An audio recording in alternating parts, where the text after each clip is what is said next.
Hello everyone, and welcome to this travel guide to Cairo.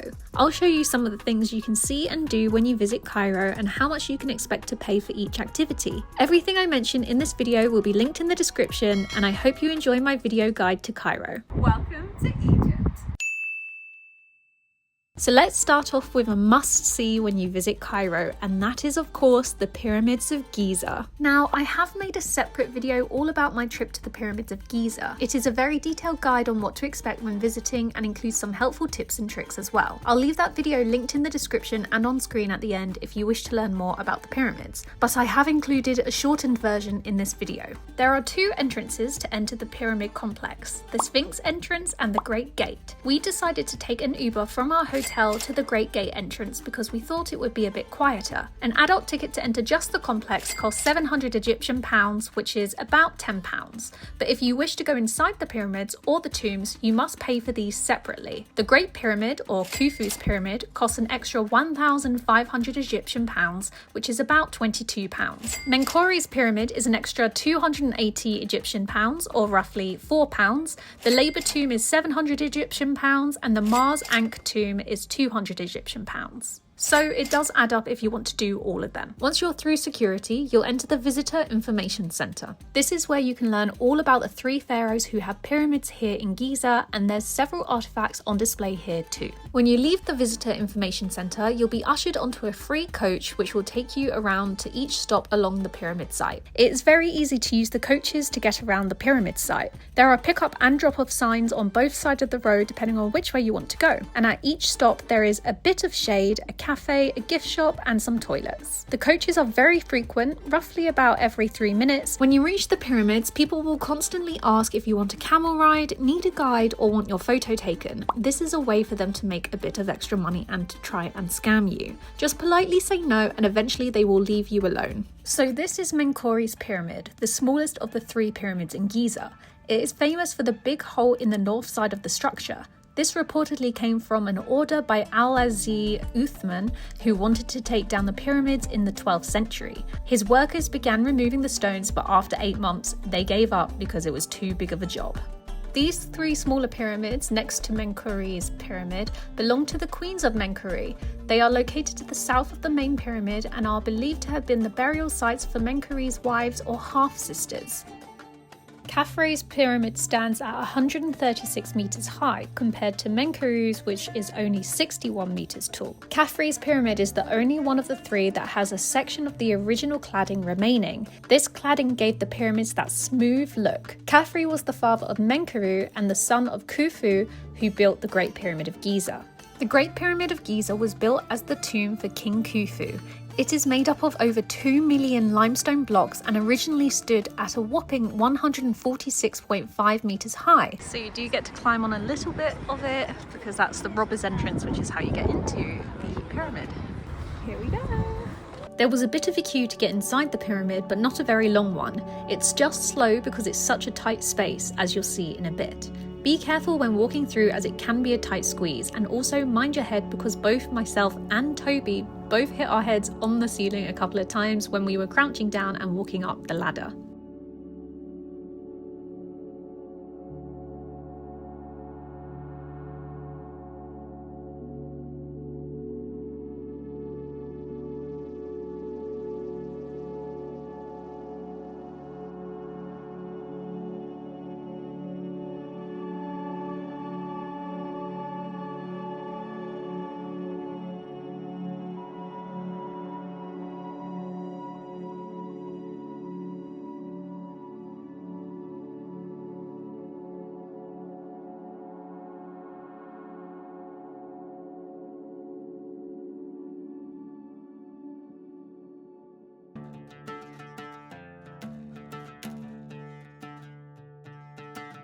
The food at Khufu's restaurant was incredible. We had several small plates from the breakfast menu and everything was so tasty. I highly recommend booking a table in advance and visiting the restaurant even if you just want some time to relax and to be out of the hot sun.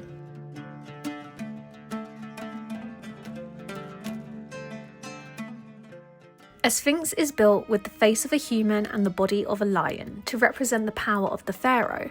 The Great Sphinx of Giza was built to honour Khafre. It is roughly 72 meters long and 20 meters high. It faces the River Nile and is seen as the protector of the pyramids. By this time of the day, it was far too hot to be outside for a long amount of time, so we didn't stay at the Sphinx for very long. We hopped back on the coach and headed back to the panoramic viewpoint. And this is the panoramic view of the pyramids. Wow, amazing. Getting around Cairo may seem like a daunting task, but Uber is the easiest, safest and cheapest way to get around. Our Uber rides never cost more than about £3. Also, don't be alarmed at how the Egyptians drive. It looks dangerous, but all the beeping at each other is just to signify that a driver is close by. And you know what? It works. As we were on our way to our first museum, we actually drove past the Cairo Tower, which you can visit to get stunning views of the city.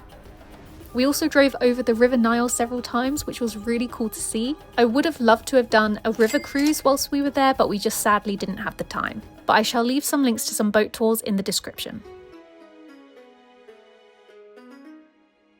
So we are here outside the Egyptian Museum, which is the old Egyptian Museum, because there is a brand new Grand Egyptian Museum, which we're actually going to tomorrow and is right opposite where we're staying. But this is the old one, and I believe it opened in 1902, and it's home to so many artifacts from ancient Egypt, and we're going to go and discover them. We bought 2 adult tickets, which cost about £16, and they were 550 Egyptian pounds each. So let's go.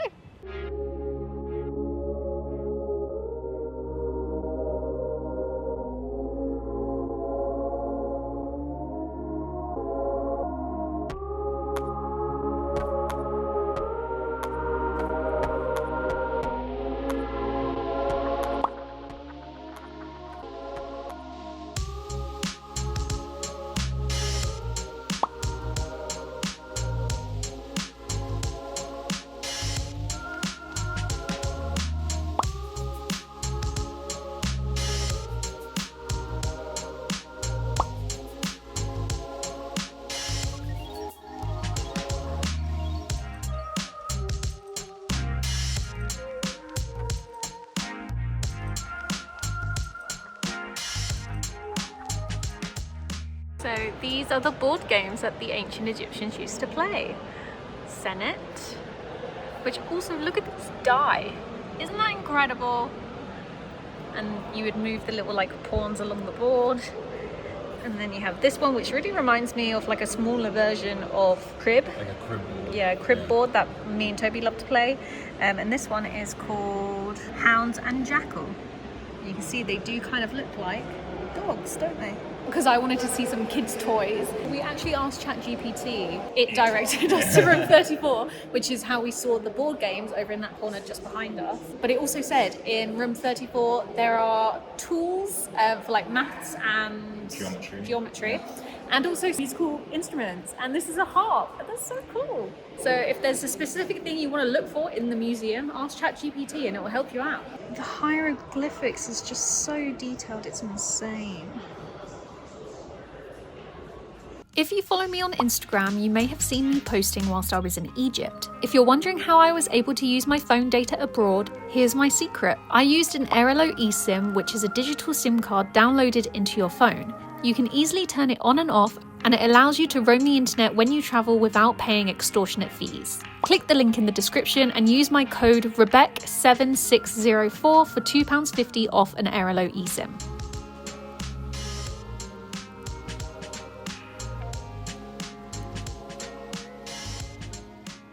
The next museum I visited was the Grand Egyptian Museum. This only opened in October 2024, but is having its full reveal later this year. That means that currently not all exhibits are open.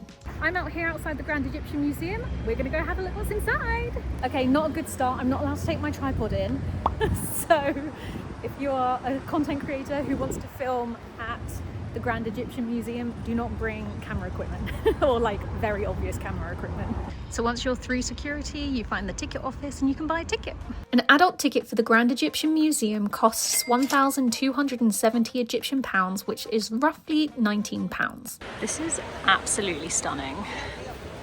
This is the famous statue of Ramesses II, which is right in the entranceway as you come into the museum. To get to the main galleries of this museum, you have to walk up the grand staircase. There are over 60 statues and artifacts showcased on this grand staircase alone, and I spent an hour just walking up these stairs because there was so much to take in and look at. There's so much to see just on this grand staircase, it's actually crazy. So this is the sarcophagus of the first king who was buried in the Valley of the Kings. That's very, very cool. Thutmose, I think his name is pronounced. When you get to the top of the grand staircase, you have the main galleries area in there, but behind there's a glass wall so you can see the pyramids. If you get the right angle, you can see more than one. There are 12 galleries in total to look around, and each gallery holds artifacts from a different time period during ancient Egypt. Whilst I was there, Gallery 3 was closed, but that didn't affect my enjoyment of the museum. This is Gallery 2. But there's so many things to read and look at that you could spend absolutely hours here. So this is a collection from the queen who is the mother of King Khufu, who made the Great Pyramid. And this was her tomb.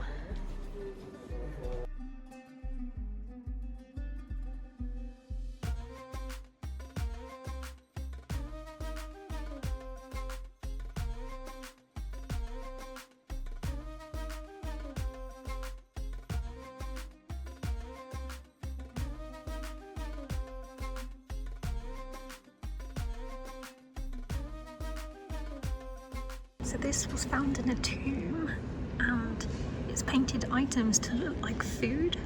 So you can see there's a cow, so clearly the Egyptians enjoyed eating beef. These look like potatoes maybe a carrot. That's so cool. This is all papyrus. And apparently they list the names of palace workers. So I just heard a little bit of the lady who's doing a tour, and she said basically all queens were made to look like pharaohs and kings. So they would wear the goatee, the beard, they'd have the male headdress, and there was a particular name for the kilt that they wear, but I'm not going to try and pronounce it, and I can't remember what she said. But all queens were made to look like men, essentially. Very interesting. This is a mummy of a crocodile. What? That's crazy. You can see its teeth. Wow.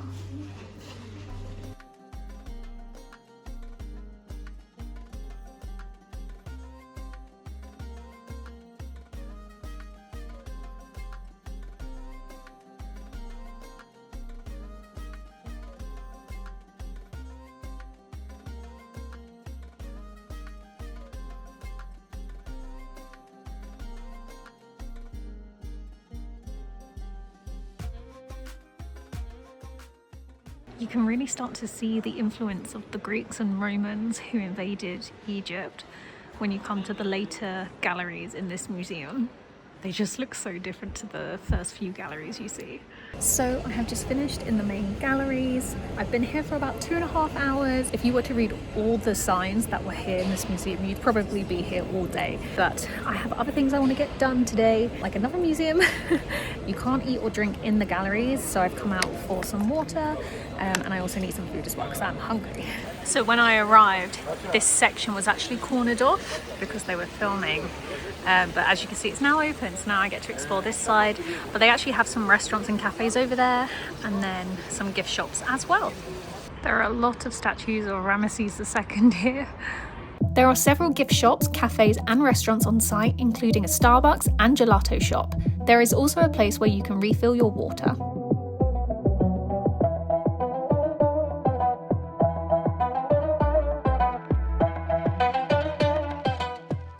That is me done at the Grand Egyptian Museum. It was great fun, I highly recommend it. But now I'm going to the National Egyptian Museum of Civilization. Let's go. And I must remember to pick up my tripod on the way out.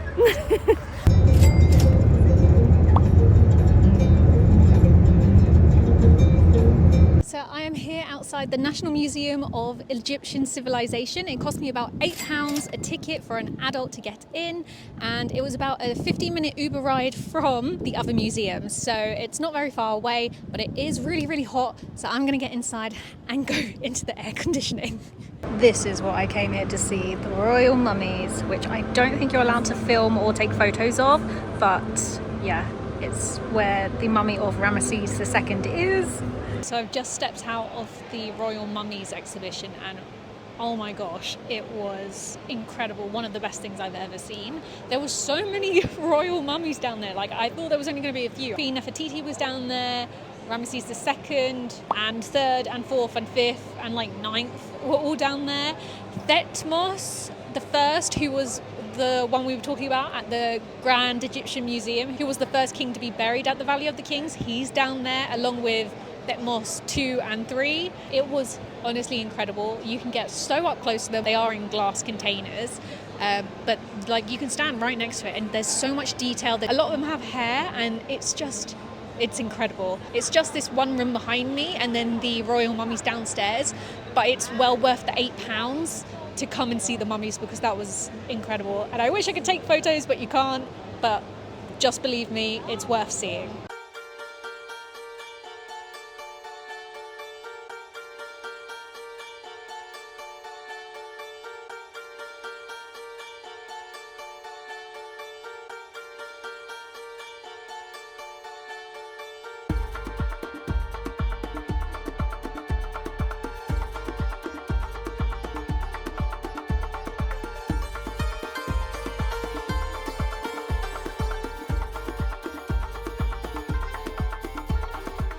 So that's the entrance over there, and then the museum is this one big room, and then you go down some steps just over there that brings you out into this, and then just through here is the royal mummies, and you get to see all the royal mummies, and it's honestly incredible. Okay, turns out your ticket to the National Museum of Egyptian Civilization also gets you into a textiles museum section, which I've kind of sped around, but still pretty cool to see.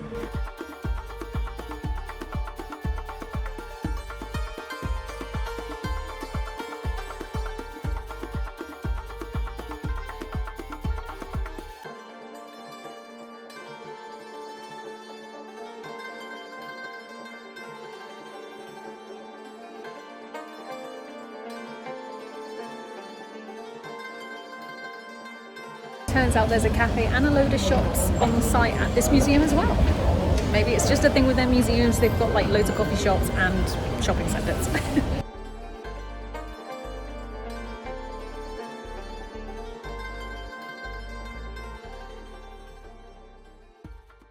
The grounds of this museum are absolutely stunning. Once I was finished at the museum, I hopped back in an Uber and headed to Coptic Cairo, which is a very old part of the city and known for its religious connections. So I'm just heading to the Hanging Church, which my taxi driver just dropped me off outside this area of Coptic Cairo because you can't really get down there. So I had to cross the busy road, and Egyptian roads are a nightmare. But I'm just walking around Cairo now, and I never thought I would do that, but that just feels really cool. So on my way to the Hanging Church, I have walked past this, which is absolutely breathtaking. I believe it's St. Michael's Church? St. George's Church. If I just read the sign, I would know. St. George's Church, and it looks absolutely beautiful. Kids, this is the hottest time of day and I'm out in the sunlight. This is not a good idea.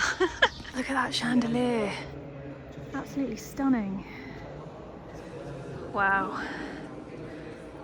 Oh, goodness me, I'm glad I came in here. This is very cool.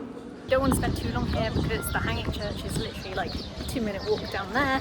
But I wanted to see this last church, and then I feel like I've seen everything I wanted to see. Just about. Cairo also does have a metro system. However, I've not used it, and I'm probably not going to whilst I'm here. This is the map if anyone's interested. I believe you can only pay with cash at the ticket offices inside. And there's the Hanging Church. It's called the Hanging Church because the building is built on top of the Babylon fortress, which the Romans built. The nave is suspended over a passage, and inside the church you can look through a glass floor and see below.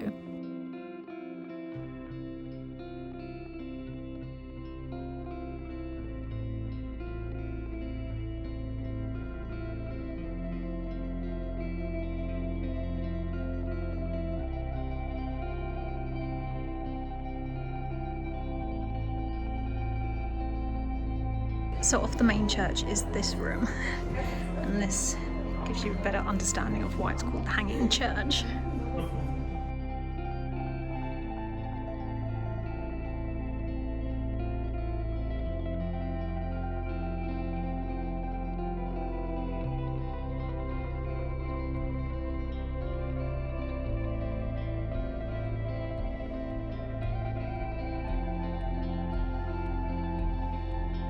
In between both churches is the Coptic Museum, which I haven't gone in because I feel pretty museumed out today, but it is there if you want to take a look. So that is my travel guide to Cairo. I hope you enjoyed this video. If you did, please do give it a like and leave a comment below letting me know. If you're looking for accommodation whilst you're in Cairo or Giza, I have a video review about the hotel that I stayed at, so do feel free to check that out. And if you want a more in-depth detailed review about the Pyramids of Giza, you can check out my other video as well. Thank you so much for watching this video. Feel free to follow me on Instagram or DM me if you have any questions. Subscribe if you're new, and I'll see you in the next video. Bye!